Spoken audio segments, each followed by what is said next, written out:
Bonjour à tous, aujourd'hui exercice sur les suites géométriques à destination des premières spécialités maths. On s'intéresse au cours d'une expérience à la croissance d'une population de bactéries dont le nombre augmente de 50% toutes les heures. À l'origine, la population qu'on va noter P0 est de 1200 bactéries. Pour tout nombre n antinaturel, on va donc poser Pn, le nombre de bactéries au bout de n heures. Vous voyez. Ainsi, on a construit une suite Pn hein, qui va, pour chaque terme, correspondre au nombre de bactéries, donc, comme on le dit bien, au bout de n heures. Donc P0, c'est au bout de 0 heures, c'est donc au départ. Donc P1, ça sera le nombre de bactéries au bout de 1 heure. P2, le nombre de bactéries au bout de 2 heures. Exercice très simple et très classique. On est parti. La chose importante dans ce type d'exercice, c'est de bien comprendre qu'augmenter de 50%, ça correspond à multiplier par 1,5. On a vu en seconde, quand on a un taux donc une augmentation de t%, si on a plus t%, ça revient à multiplier par 1 plus t sur 100. Donc quand on a une augmentation de 50%, ça fait 1 plus 50 sur 100, ça fait bien 1,5. Pour calculer P1, on doit donc augmenter P0 de 50%. Donc on prend P0 et on le multiplie par 1,5. P0, c'est donné à 1200. 1200 fois 1,5. Alors, multiplié par 1,5, c'est qu'on rajoute la moitié aussi. La moitié de 1200, c'est 600. 1200 plus 600, ça fait 1800. Ça, c'est P1. Maintenant, P2. Eh bien, comment on a obtenu P2 Eh bien, c'est la population donc, qu'il y avait au bout de 1 heure, qu'on va encore augmenter de 50%. Donc, P2, c'est P1 fois 1,5. Et donc, c'est 1800 qu'on vient de calculer, qu'on multiplie encore par 1,5. Donc, la moitié de 1800, c'est 900. 1800 plus 900, ça fait 2700.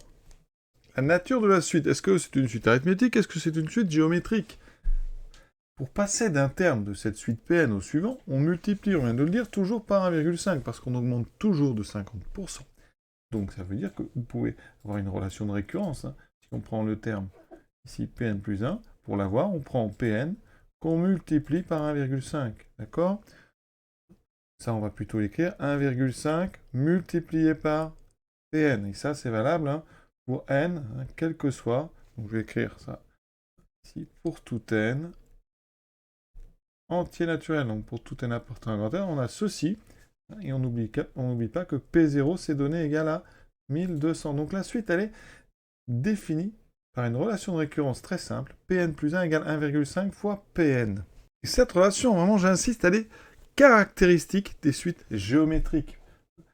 Caractéristique, ça veut dire que, eh bien, c'est propre aux suites géométriques. Donc si vous avez ça, c'est que votre suite est géométrique. Donc conclusion, notre suite Pn, elle est donc géométrique. De raison, eh bien, ce nombre ici par lequel on multiplie toujours, donc de raison 1,5,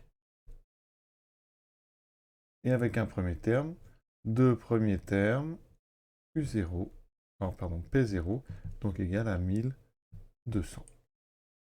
Et dans le cours, vous trouverez cette caractérisation avec UN plus 1 égale Q fois UN, et Q, c'est la raison. Au bout d'une journée, ça correspond au bout de 24 heures, donc on doit calculer, en fait, P24. Alors comment on calcule P24? On vient de dire que P était géométrique de raison 1,5, le premier terme P0 égale 1200. Eh bien, dans le cours, il y a une propriété qui permet de passer de cette information à l'expression, c'est-à-dire la forme explicite de Pn. Pn en fonction de n. Quand on a un UN géométrique de raison Q de premier terme U0, eh bien, on peut dire que pour tout n appartenant à grand n, eh bien, UN, c'est U0 fois Q puissance n. Ça veut dire qu'ici, on va pouvoir l'appliquer avec donc la suite Pn, une raison égale 1,5 et un premier terme 1200. On aura donc Pn égale P0 fois donc 1,5 puissance n, c'est-à-dire 1200 fois 1,5 puissance n. Ça, c'est ce qu'on appelle la forme explicite de Pn, autrement dit le terme général. Ça permet de calculer Pn directement à partir de la valeur de n, et non plus, comme dans la relation de récurrence, à partir du terme précédent.